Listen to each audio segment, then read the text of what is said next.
Olá, pessoal, tudo bem com vocês? Bem-vindos a mais um episódio do Com Rose Pode.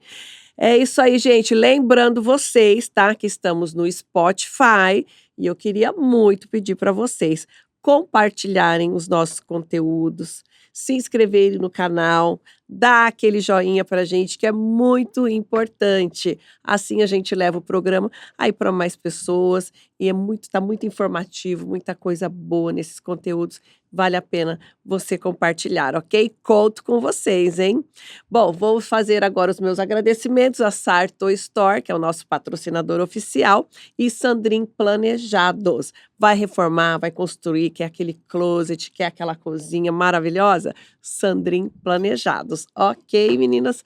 Bom, vamos falar hoje sobre um assunto que é muito importante, principalmente para nós que somos mulheres, né? É um assunto bem polêmico.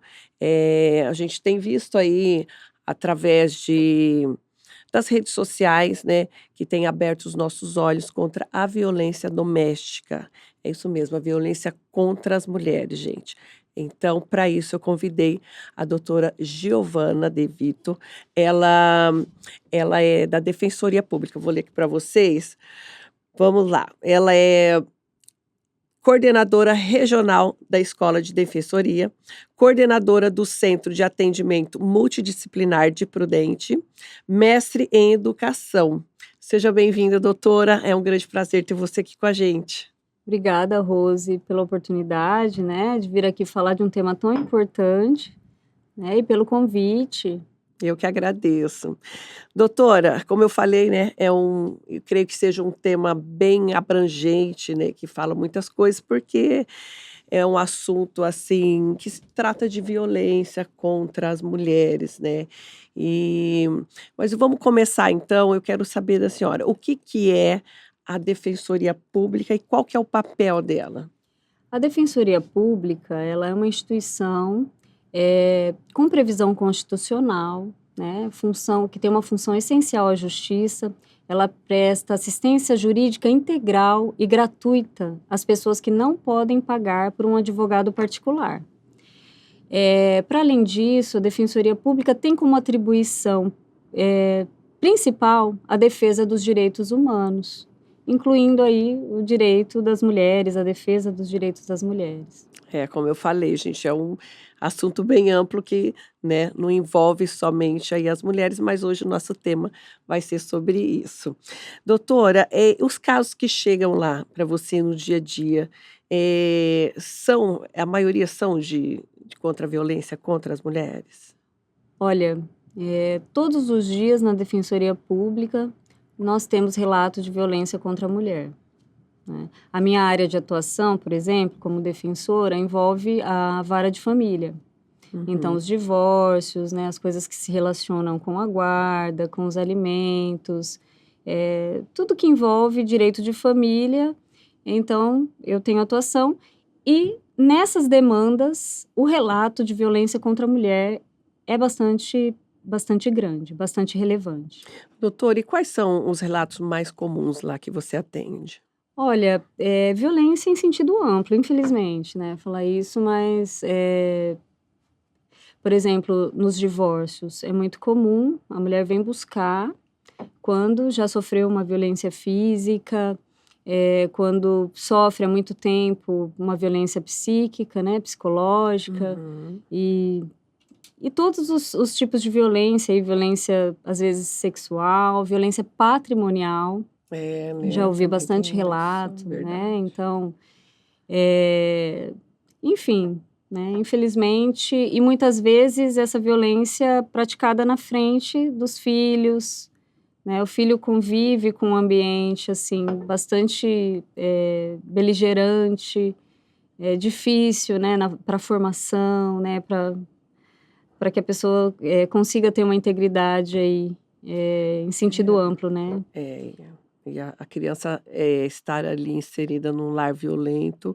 realmente depois cresce e se torna um adulto bem complicado, né. E É, reflete na vida escolar, na sua vida social, né, sim, tem uma repercussão, né, não só para os filhos, mas para toda a para toda a família, né. família, né. E infelizmente, a defensoria ela acaba nos dando um termômetro, assim, poderia dizer negativo das relações, entre homens e mulheres, em situação aí de casamento, de união estável, porque, nos dá, a nítida impressão de que a exceção é uma relação harmônica, uma relação pautada e alicerçada na igualdade, na equidade, sabe, como algo que poderia ser, absolutamente o normal, acaba sendo a exceção, né. É. É claro que as pessoas chegam ali nessa situação, né, então a gente tem mais essa busca quando tá tudo bem no né, é um dado que a gente acaba talvez não tendo, né. E o relato dessa a história dessas mulheres, é de exclusão ou é de submissão? É, das 2 As coisas, né, 2. as 2 coisas andam unidas, né, muito juntas, né. A Uhum. nossa história é uma história, infelizmente, de exclusão, de apagamento, até na contagem da própria história das mulheres, Como, né. doutora? Explica melhor pra gente. Olha, se você pensa na origem dessa ideia aí de supremacia masculina, né, da onde vem isso? Então aí a gente acaba encontrando, raízes, teorias religiosas, raízes nas teorias filosóficas mesmo, né. Então e interpretações dessa supremacia, eh, no sentido de que, por homens e mulheres, serem biologicamente diferentes, né, terem uma constituição biológica diversa, então uma simetria sexual, né, um tem o pênis, outro tem a vagina, e a mulher, ela é a mulher que dá à luz, a mulher que faz com que o ser humano venha ao mundo, e então, de alguma forma a teoria religiosa, ela direciona a mulher para uma posição de cuidado eminentemente e proteção da prole e talvez, por conta disso, sempre as teorias se voltam para colocar a mulher num ambiente doméstico, né, apenas no ambiente doméstico e dissociada, por exemplo, das oportunidades, de educação ou então também estar nos espaços públicos, os espaços de decisão, né. E isso, eh, existem filósofos que, também teorizam essa supremacia masculina e, inclusive, acabam, por um argumento ligado à natureza, à biologia, então naturalizando essa supremacia inclusive, né, porque fica mais Uhum. difícil de você desconstruir algo que em tese é tão natural e tão evidente. É Mas verdade. na verdade, né, assim como, historiadores, relatam, né, todas essas, teorias criadas, né, indicando essa supremacia, há também na antropologia e na própria história os relatos de comunidades diferentes e que enxergavam as coisas de forma diferente, isso em tempos, né, muito remotos. Uhum. Então há registros de comunidades, de civilizações em que o matriarcado era uma realidade, né, e a mulher ali centralizando, né, gozando de um prestígio e ainda assim não existindo uma ideia de que ela era superior, mas Verdade. existindo ali, simplesmente uma demarcação ali, divisão de papéis e um entendimento no sentido da complementaridade desses papéis. Então, são complementares, né, se trata de uma divisão, de uma cooperação que eu acho extremamente evoluída. Eu acho que a nossa evolução deveria ser para isso. Né, Verdade. e é essa a pauta feminista, né, Rose, É, para que exista igualdade, equidade, e não o contrário, né, a partir sim. de agora uma ideia de supremacia feminina, uma ideia, de uma sobreposição, né? Acho que não é isso evoluir, né? Evoluir é a gente buscar, de fato, essa igualdade, essa equidade. Isso que você falou é importante. A mulher, ela, né, teve e tem esse papel dentro de uma comunidade, dentro de uma família, que não a desvaloriza, né, doutora? O homem tem a parte dele, óbvio, daquela época de caçar, de prover o alimento, né? Mas isso não desmerece a mulher, né? Mas até isso é contestado. Ah, é? Há registros, né? E aí eu estou fazendo uma referência, assim, muito relacionada com um livro da Gerda Lerner, que é uma historiadora austríaca, e ela faz uma pesquisa aí por 25 anos, né? Um livro que demorou 33 anos para ser traduzido para o português. Só em 2019 nós tivemos acesso a essa tradução, que é a criação do patriarcado. E há escritos, ela ali coloca, né? Registra isso, em que até a caça, por exemplo, a mulher, ela tinha um papel de protagonista, por exemplo, para os pequenos animais. É verdade. Né? Então, mesmo a questão que envolve a agricultura, a mulher tinha um papel ali também, para além de gerar o filho, de cuidar da prole, também de ser uma provedora nesse sentido, né? Então, essa naturalização da supremacia masculina, ela pode ser desconstruída e precisa ser, para que a gente tenha, né, a partir daí, dessa desconstrução, uma construção diferente, como, né, a gente colocou aqui, que envolva o quê? Igualdade, equidade, solidariedade, fraternidade, né? Diferente. E aí, a partir daí, talvez essa violência, ela diminua, no meu ponto de vista. Você sabe que você falando aí dessa questão da mulher no caso do tratamento ali com os pequenos animais, da caça, né, tudo. Eu lembrei até, quando eu era criança, né, minha avó tinha um sítio, a gente sempre ia lá passar as férias lá. E eu lembro dela mesmo pegando um frango ali para matar mesmo e servir, fazer o almoço, a janta da família. Realmente faz sentido mesmo tudo isso, que bom. Bom, a gente tem muito ainda que evoluir, né, doutora? Qual seria a origem, vamos se dizer assim, de toda essa violência que vem contra a mulher? Eu acho que parte dessa ideia da supremacia masculina, né? A partir disso se cria, né, inclusive as leis todas, a gente falava previamente aqui, né, Rose? Sim. São leis que direcionam, né, o homem como aquele que mantém o pátrio poder, aquele que, então, que já mudou, né, há muito tempo.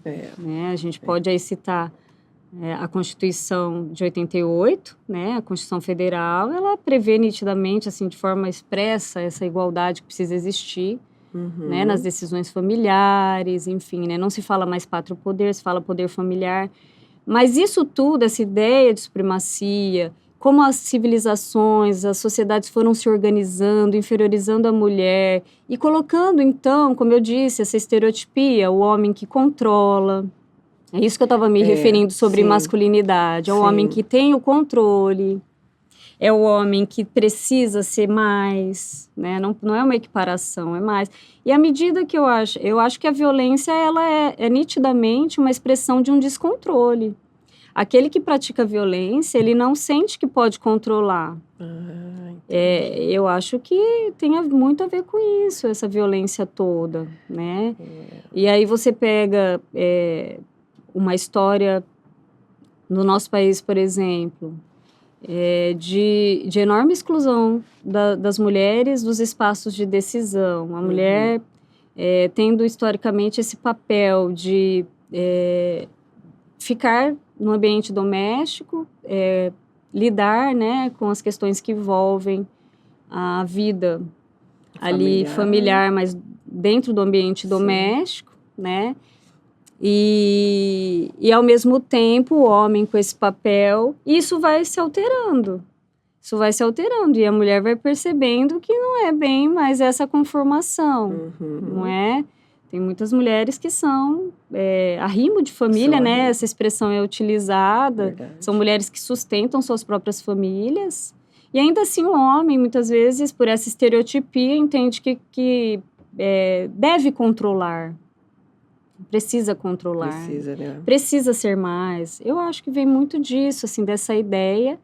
E aí, resgatando, né, essa história também da nossa legislação, de como nós fomos aqui no Brasil evoluindo, né, numa marcha aí lenta. A gente fala de uma mulher que passa a votar em 1932. Verdade. Se casada fosse. Nós falamos aí, eu posso falar disso, porque eu estudei direito ainda pelo Código Civil de 1916, que tinha ali um artigo da mulher como relativamente incapaz.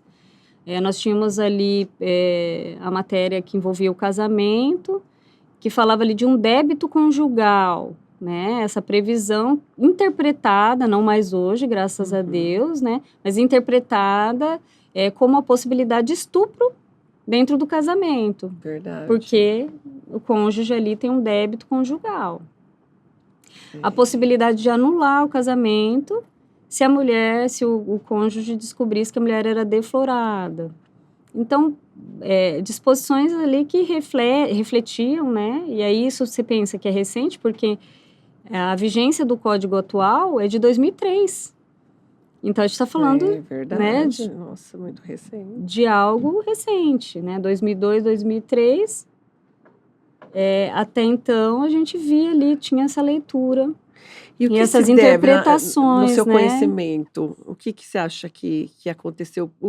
Como vem evoluindo isso? Olha, a evolução se deu por lutas femininas, né? As nossas aí antepassadas, ancestrais, que de alguma forma não se conformaram. E aí a gente tem que ser extremamente grata, né? E é tão importante a gente saber dessas lutas todas, né? Para que a gente possa honrar, assim, essas mulheres no sentido de não perder direitos, né?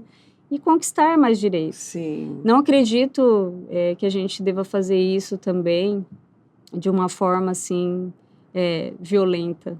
Acho que isso envolve reflexão, educação, envolve também uma amorosidade da nossa parte, né? O que é bem difícil quando você observa tantas violações, tanta violência. Mas precisa existir essa amorosidade, esse olhar que envolve também uma compreensão da estruturação do outro, sabe? Porque senão você não consegue evoluir, né? E aí você também, de alguma forma, quando radicaliza, você se equipara ao que é radical, ao que está te violando. Então, acho que a nossa evolução é no sentido de buscar essa igualdade, essa equidade, buscar isso de uma forma dialógica, que envolva muito diálogo, a tentativa de fazer o outro compreender você, né? E como você se sente. E nessa luta da história, dessa evolução, quem você poderia destacar, assim, algum nome de mulheres que foram aí para frente? Eu vou destacar uma da Revolução Francesa, tá? Que eu amei saber a história, que é Olympe de Gouges, né? O nome dela é Marie Gouze. Mas a Olympe, ela, na Revolução Francesa, ela tem uma história, assim, ela casou muito cedo, depois ela perdeu o marido, tal.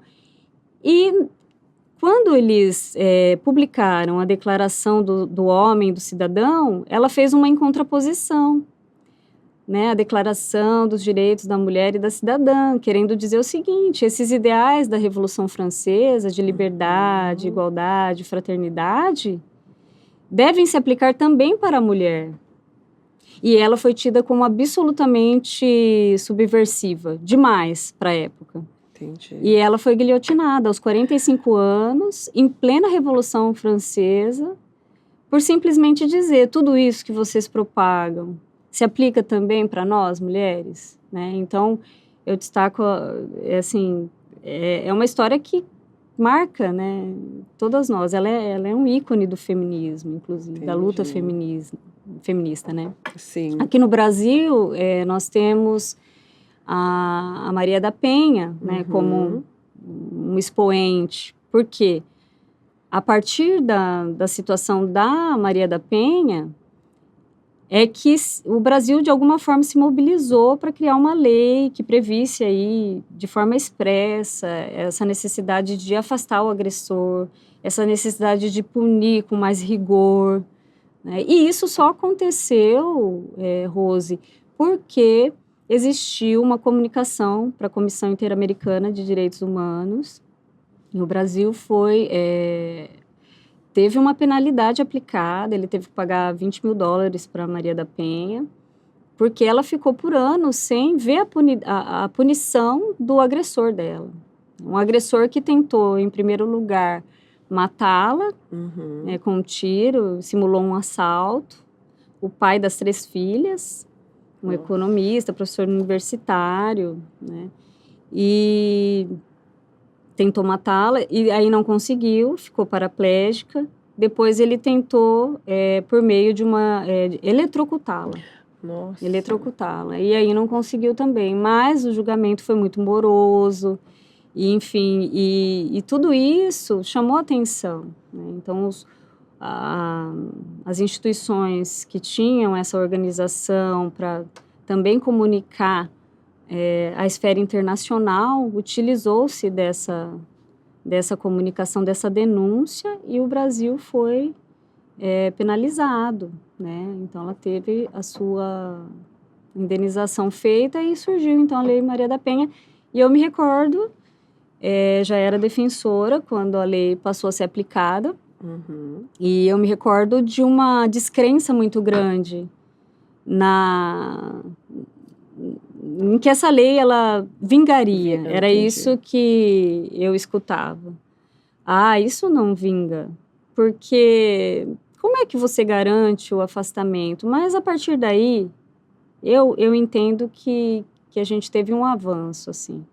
Pelo menos essas situações, elas foram ficando mais aparentes, as mulheres foram tomando mais consciência, né? Desnaturalizando, ainda é muito naturalizada a violência contra a mulher, mas foi ocorrendo uma desnaturalização maior, enfim, eu entendo. E havia também um preconceito, né, sobre isso, uma mulher chegar numa delegacia e fazer uma denúncia, elas tinham, né, vergonha, e é o que você falou, essa masculinização toda, eles olhavam a mulher e falavam, mas, tipo, a mulher não era bem vista dentro de uma delegacia para reclamar isso aí, né? Até hoje ainda a gente ouve falar, mas ela provocou, né, o estupro lá. Ela estava com uma sainha, com decote, com uma roupinha, com shortinho, né? Ainda por mais que tenha evoluído, a gente ainda ouve isso, né? Mas faz parte também de uma cultura de apropriação do corpo feminino, né? Faz parte de uma história muito também enraizada aí de exploração sexual feminina, da coisificação da mulher. A gente também falava disso. Sim. Essa autora que eu citei, a Gerda, ela cita, né, o Strauss, que fala que primeira moeda de troca, então se falar de comércio, foi a mulher. A mulher como um objeto de troca. Então, para além de excluída, discriminada, violentada, né, coisificada. Verdade. Infelizmente, falar disso é ruim, mas é o que acontece. E até hoje é isso. Procurar justificar a conduta criminosa, colocando foco em como você se comporta. É verdade. Qual é o seu comportamento. Como se a gente quisesse, né? Exatamente. Quisesse ser agredida, ou provocasse, né, a agressão. Realmente. Doutora, e lá para você, no seu trabalho, no dia a dia, como que você lida quando a mulher chega até você com casos de violência, mas ela tem receio em denunciar, em fazer a questão de punir, né, o seu abusador? Como que você lida com isso? Nós entendemos muito importante encorajar a mulher a fazer a denúncia. Né? Ela pode buscar, né, uma medida de proteção, ela pode, de repente, chega ali, não, eu só quero o divórcio, eu não quero nem que cite aí qualquer coisa, né? Mas nós procuramos fazê-la compreender a importância que é ela se fortalecer. Porque eu sempre falo isso, que tem uma terminologia importante da gente passar a fazer. Assim, a mulher que está em situação de violência. Porque quando você coloca que ela está em situação, é vítima sim, mas ela pode até ter sido vítima, mas ela pode sair desse lugar. Então é importante esse encorajamento, esse fortalecimento. A defensoria faz essa orientação da importância que é fazer um boletim de ocorrência. A Delegacia de Defesa da Mulher tem um papel muito importante. Às vezes a porta de entrada é a DDM. Sim. Na maior parte dos casos é a DDM. E tem um papel importante, super relevante, fundamental, de pedir e pede hoje preponderantemente as protetivas, chegam por meio já da Delegacia de Defesa da Mulher, né? Tem realmente uma atuação forte. A Defensoria tem feito muito já agora as questões que envolvem as consequências dessa ruptura, então pedir aí a declaração desse divórcio, pedir a questão de como é que vai se dar o sustento, então, com os alimentos, como é que fica, então, uma questão que envolve guarda dos filhos, né? Defensoria é outra instituição pública. Existe uma rede de proteção em Presidente Prudente, que tem se fortalecido. Nós criamos até um coletivo, que é a Rede Mulher, que envolve muitas instituições públicas ali para a discussão dessa temática. Nós temos reuniões periódicas, nós fazemos fóruns para debates, discussões, nos apoiamos nas demandas. Então, existe uma evolução aí dialógica para a proteção da mulher no nosso município. Que excelente. Participam ali diversas instituições públicas, inclusive também até associações privadas, já compõem essa rede de apoio.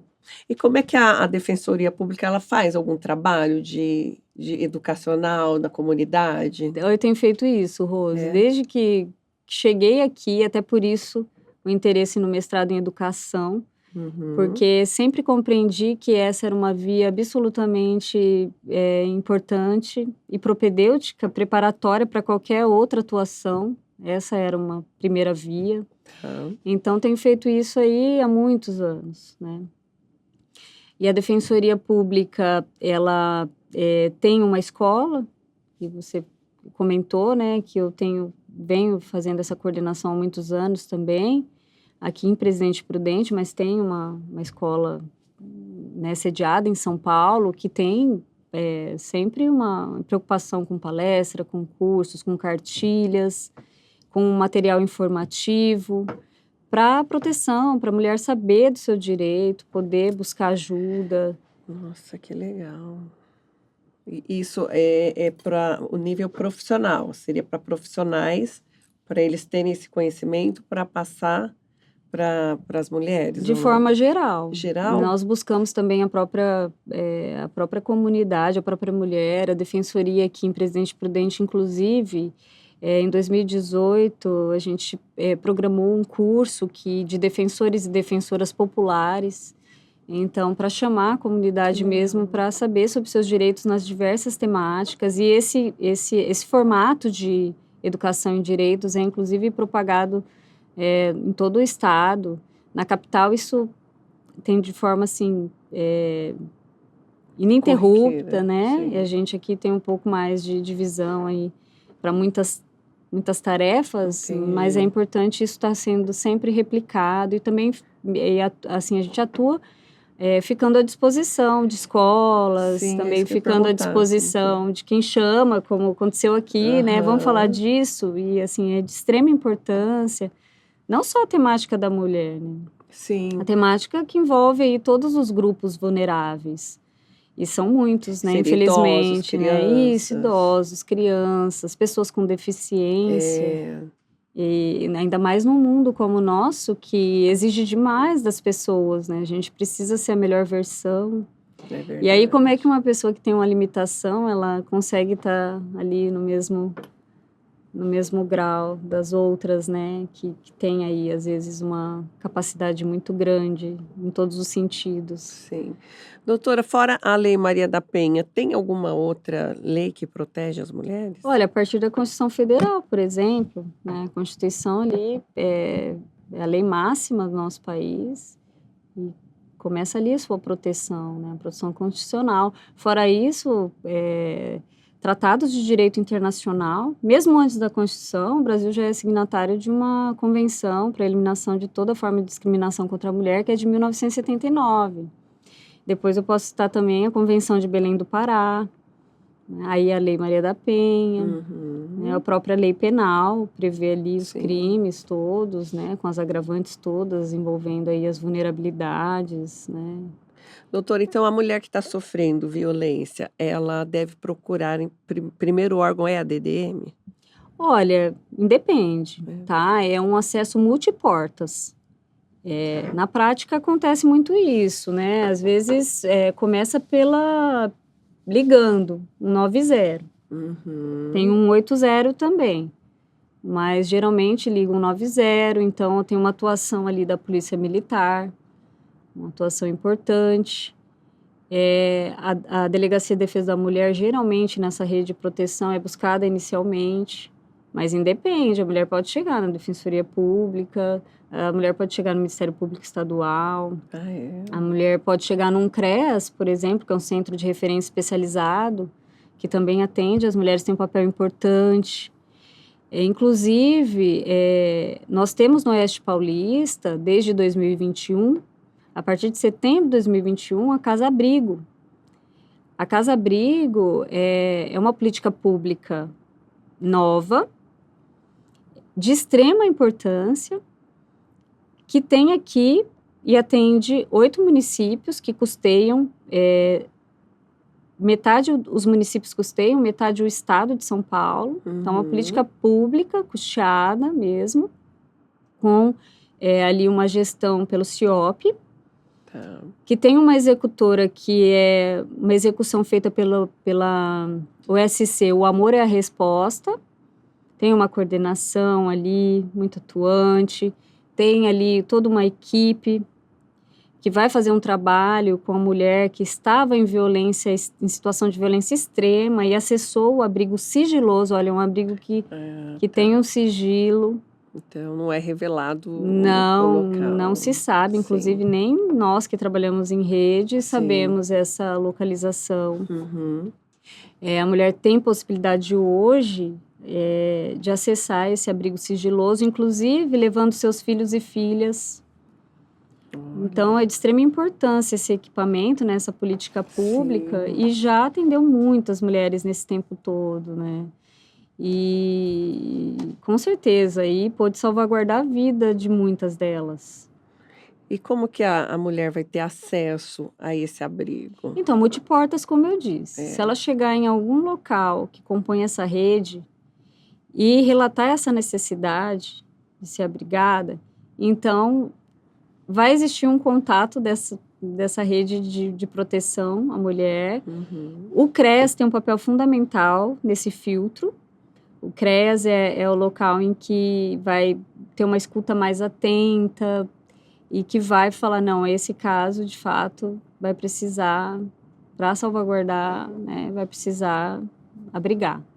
Certo. Então, é multiportas, como eu disse, pegar aí todas as instituições que fazem parte dessa defesa e todas estão disponíveis para isso, assim, para ajudar e tentar proteger a mulher que sofre violência. Sim. E ela tem um período que ela fica nesse abrigo?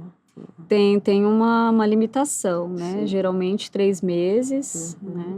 O máximo, mas com possibilidade aí de todo um apoio, de monitoramento, inclusive, posterior, de acesso ao trabalho, por exemplo. Essa foi uma política pública que teve um apoio fundamental do Ministério Público do Trabalho.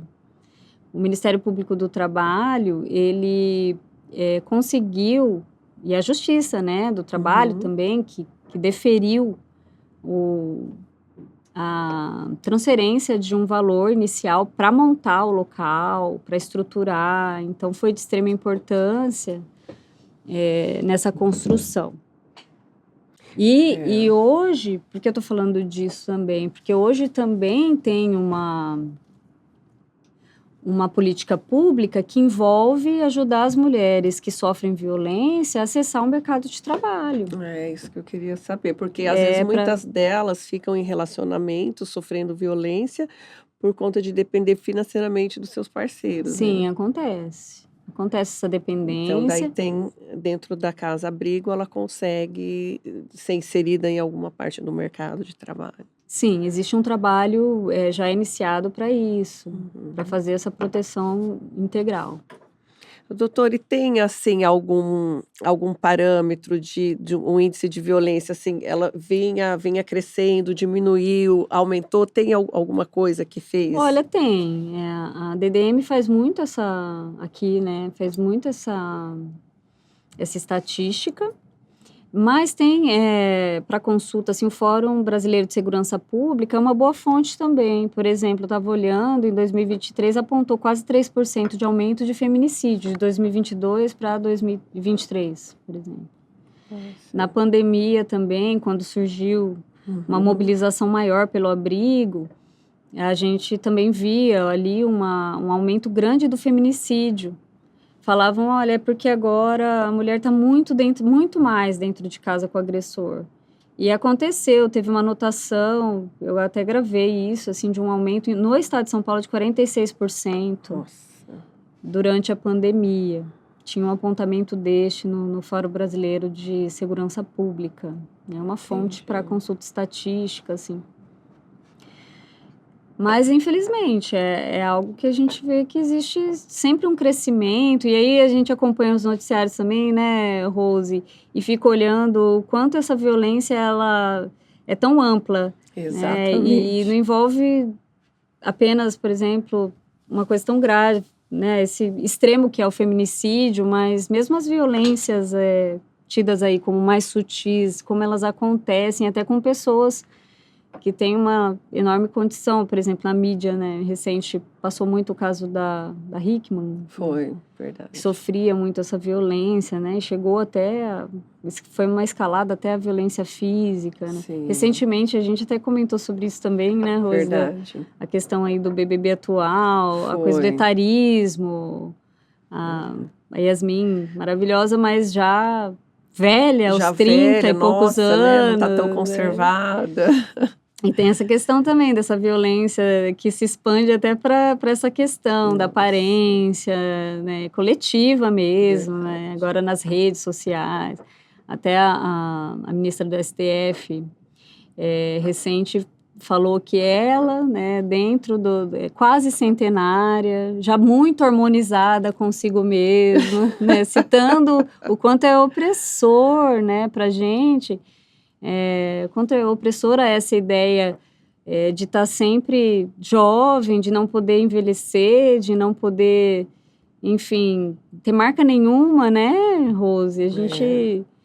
E foi incrível, assim, deixou um legado a fala dela, falando eu que sou quase centenária, harmonizada comigo mesma. E na hora que eu ouvi, eu pensei comigo, né, o quanto é importante, sim, o skincare, o autocuidado nesse sentido. Com certeza, né? A gente tem que se cuidar. Mas o quanto é importante também, eu acho que ela quis dizer um pouco isso, né? O mind care. Sim. O soul care. O quanto eu preciso cuidar da minha mente, da minha alma, antes de qualquer coisa. Né? Doutora, e lá vocês têm casos também de violência em ambiente de trabalho? Olha, aparece bastante. E não é só... E ainda mais no mundo empresarial, como esse que a gente vive.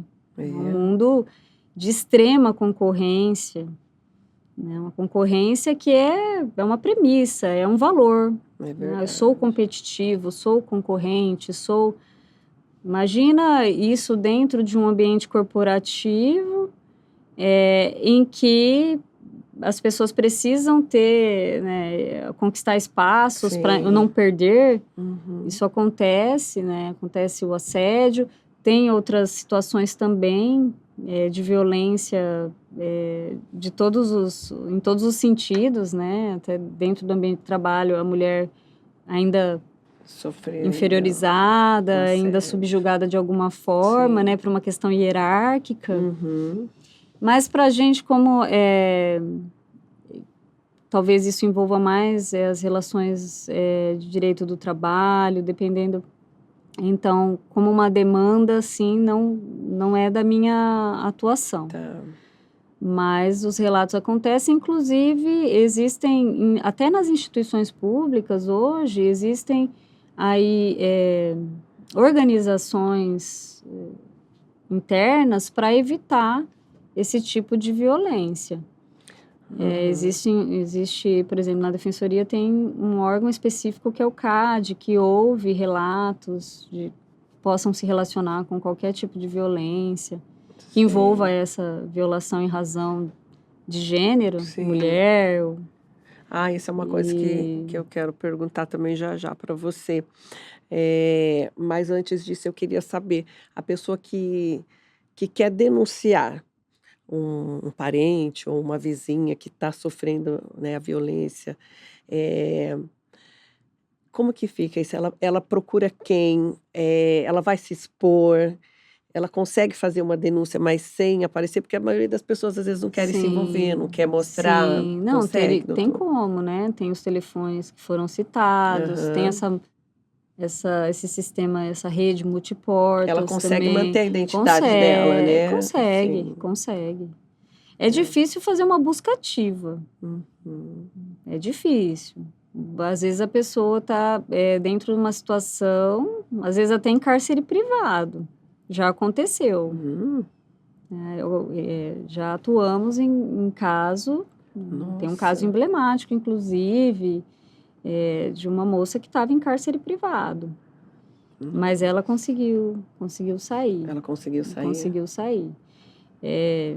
Tem casos gravíssimos, assim, de atendimentos já feitos, a rede toda conhece, casos que envolvem até a pessoa a mulher ter sido queimada, por exemplo, né?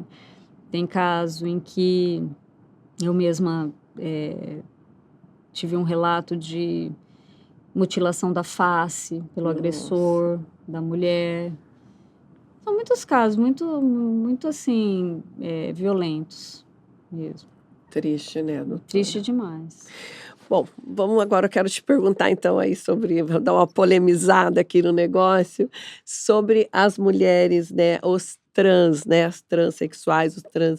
Como é que fica nesse caso, né, o homem que é o trans, né, no caso ele vai para o lado feminino, e onde que ele procura, ou ela, quer dizer, no caso, né, essa ajuda? Atua também, essa lei serve para ela também? Serve a Lei Maria da Penha, ela não afasta a proteção da mulher trans, porque ela tem uma identidade de gênero, né? Certo. Ela é uma mulher.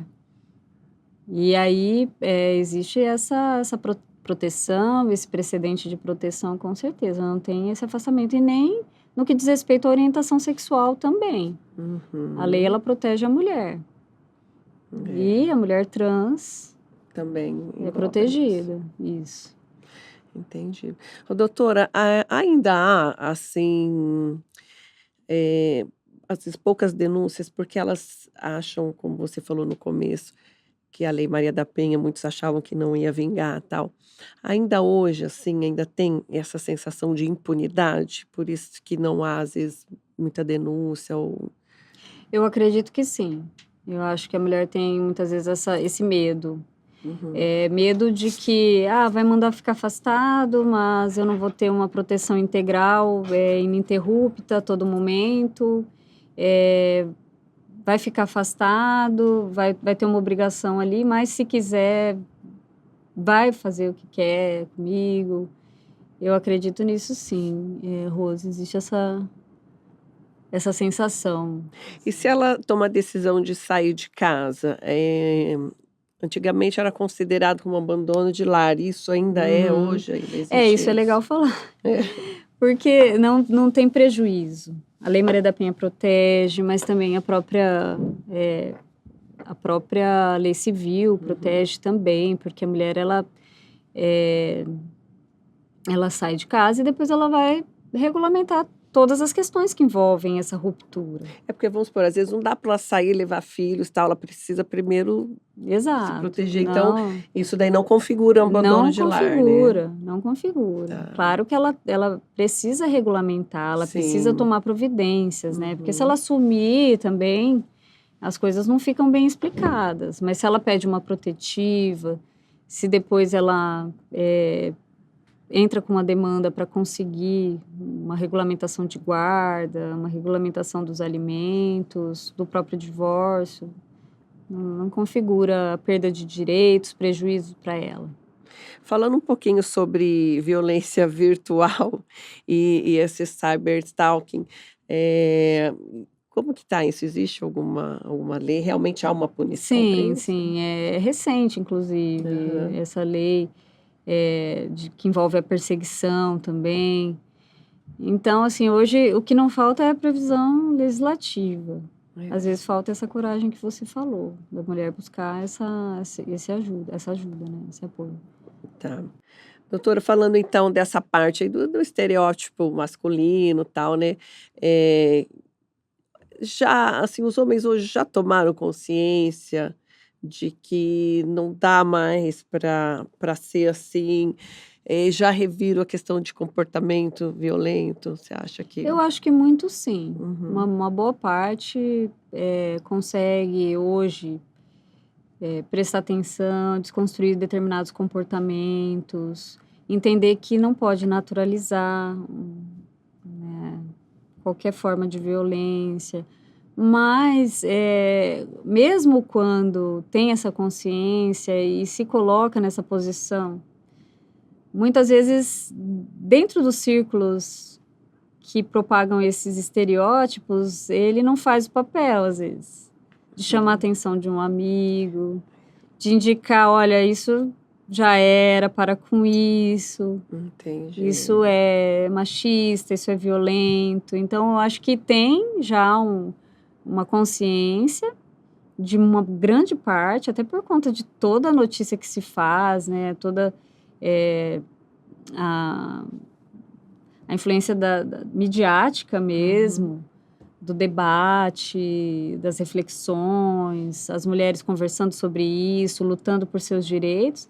Mas ainda assim nós vemos, por exemplo, um movimento, eu estava lendo sobre os Red Pills, você já viu isso? Já. Então, um movimento com, vamos falar de visualizações aí, com mais de bilhões de visualizações de coaches que estão aí ganhando um mercado para ensinar sobre masculinidade. E essa masculinidade que a gente está aqui discutindo, que é complicada porque depois vai estimular um comportamento violento e vai fazer com que se mantenha essa realidade tão ruim para a mulher, então de extermínio, mas que eles estão ali ainda obtendo bastante seguidores, pessoas que acreditam realmente nessa supremacia masculina, que não aceitam, por exemplo, olhar para a mulher com esse olhar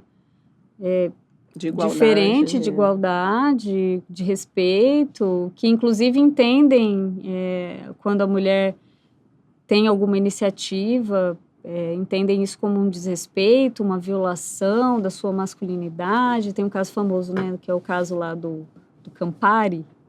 Você chegou a ver? Não, isso eu não vi. Não, então, ele viralizou depois, ele chegou a ameaçar uma atriz, porque ele falava num desses vídeos, nesse movimento aí, Red Pills. Red Pills, eu li que é sobre o filme Matrix, que com essa pílula vermelha eles tomavam consciência da realidade. Então, a partir disso, eles estavam explicando ali, olha, para domar uma mulher, né? Então, você precisa manter aí, você ser um alfa.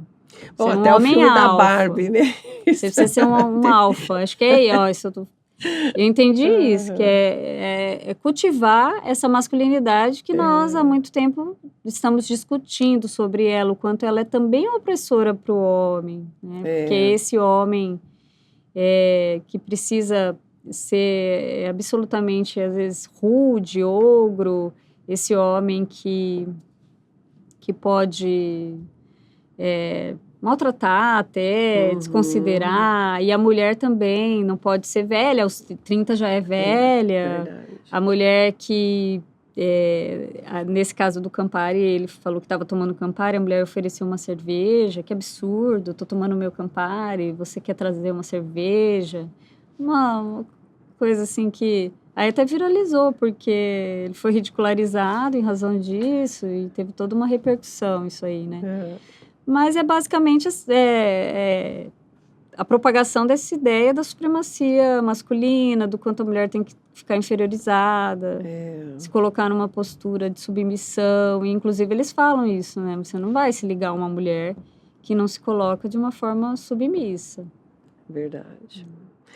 Acho que essa evolução toda da mulher, né, como ela vem evoluindo ao longo do tempo na questão profissional, né, na questão familiar também. Parece que dá a impressão que os homens estão meio perdidos aí, né? Eles não sabem mais como lidar com essa mulher moderna, né? Eu acho que tem uma dificuldade, até nessa questão que envolve a sexualidade mesmo. Até pouco tempo atrás, eu me recordo, existia muito uma premissa de um homem pegador, um homem que chega. Hoje mudou muito, né, com aplicativos de relacionamentos, essas coisas todas. Mas hoje em dia, muitos homens confessam, assim, quando conversam com a gente, né, que tem receio até de paquerar, assim.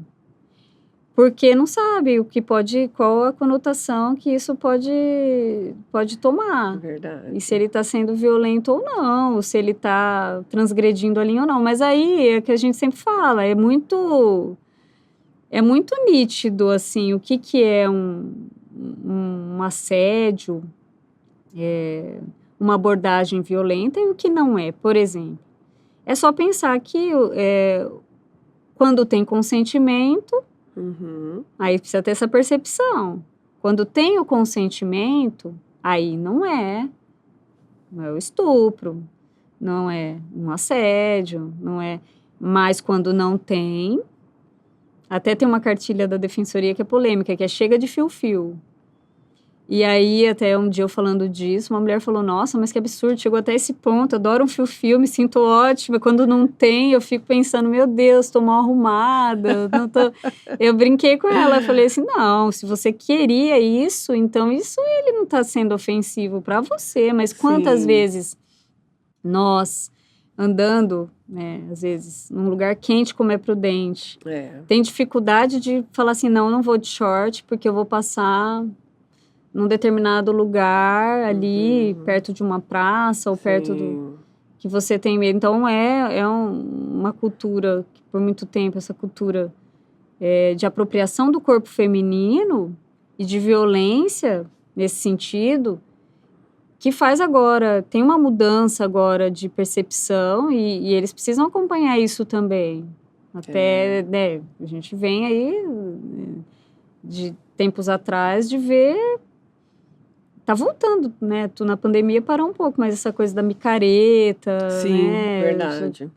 Tem que, hoje, precisa tomar cuidado, porque as mulheres já não aceitam mais. Quando não tem o consentimento, fica quietas, né? Eu não permiti que me pegasse de alguma forma. Sim. Então, precisa ter um cuidado. Mas doutora, não é fácil. agora deixa eu perguntar. Homem também sofre violência doméstica? Você já pegou algum caso, assim, alguma coisa? Eu já peguei, eu já ouvi relato de mulher que, assim, mas é muito raro, é excepcionalíssimo, assim. Eu posso dizer de um caso, assim, que eu me recorde, entendeu? Que relatou que tinha ali realmente uma violência e que era invertida, mas é muito excepcional, assim, até por conta da força física mesmo. Ainda que possa existir essa reciprocidade na hora da escalada da violência, às vezes a mulher ela também se coloca para autodefesa de alguma forma, mas é excepcionalíssimo isso, né? muito excepcional. Às vezes, só em caso que de um idoso, assim, às vezes pode ser, O né? idoso entra num grupo, né, bem Mais vulnerável específico também. É.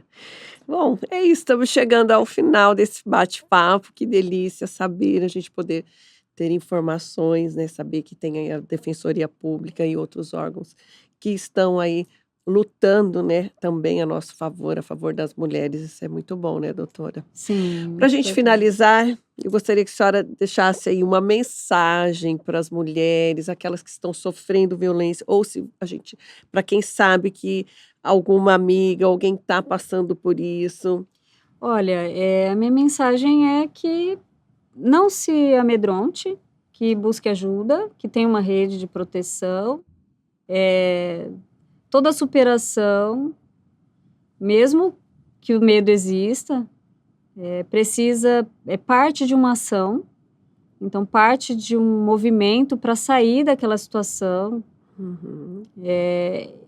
E uma coragem, aquela coragem que pode ser difícil de se ter, né?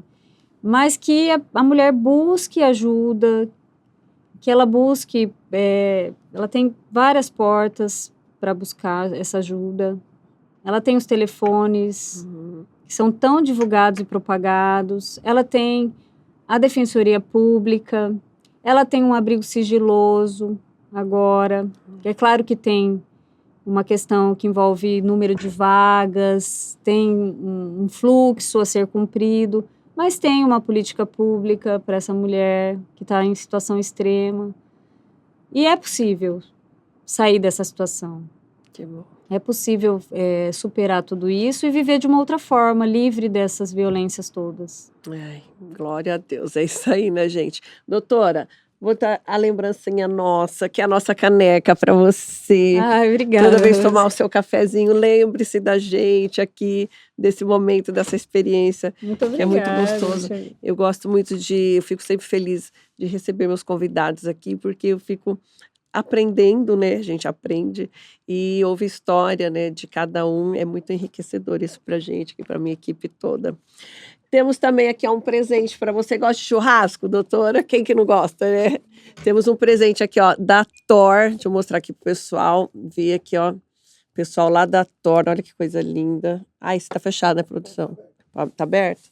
Deixa eu abrir aqui pra gente mostrar pro pessoal que o Alexandre mandou aqui pra gente presentear os nossos convidados. Olha que lindo. Nossa, que chique. Obrigada. Kit de temperos aí para você fazer o seu churrasco, temperar o seu bife em casa. Também é bom, né? Você gosta de cozinhar?